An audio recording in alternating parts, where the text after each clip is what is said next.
Welcome to సహృదయ సేవా సంఘం. Patient number 274. ఈ వీడియో ఎవరైనా మిస్ అయి ఉంటే లింక్ డిస్క్రిప్షన్లో ఉంది, చూడండి.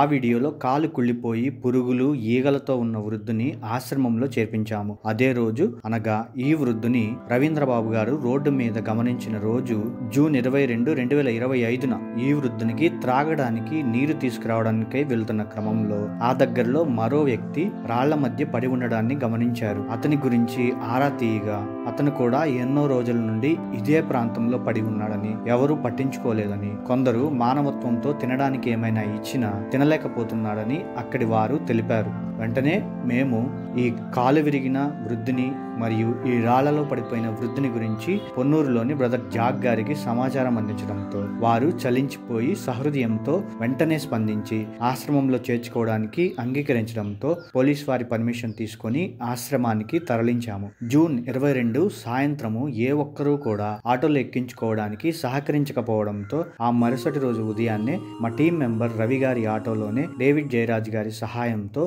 ఈ ఇద్దరు వృద్ధులను ఆశ్రమానికి తరలించాము. అయితే దురదృష్టవశాత్తు మేము ఆశ్రమంలో చేర్పించిన రోజునే ఈ వ్యక్తి బలహీనంతో ఆరోగ్యం క్షీణించి మరణించారు అని తెలిసింది. అతని ఆత్మకు శాంతి చేకూరాలని ప్రార్థిద్దాము. ఈ విధంగా 2013 నుండి ఈనాటి వరకు 275 మందిని వివిధ ఆశ్రమాలలో చేర్పించాము. ఇలా సమాజ సేవ చేస్తూ చాలా తక్కువ మంది ఉన్నారు. వారందరినీ అభినందిస్తూ వారు ఇంకా ఎక్కువగా ఎన్నో సేవా కార్యక్రమాలు చేయాలని ఆశీర్వదిస్తూ కమెంట్ చేయండి. సమాజ సేవకు సంబంధించిన వీడియోస్ మరింత మంది చూసి సమాజ సేవ వైపు అడుగులు వేసేలా షేర్ చేయండి. Thanks for watching. సహృదయ సేవా సంఘం. Stay connected, inspire and help society.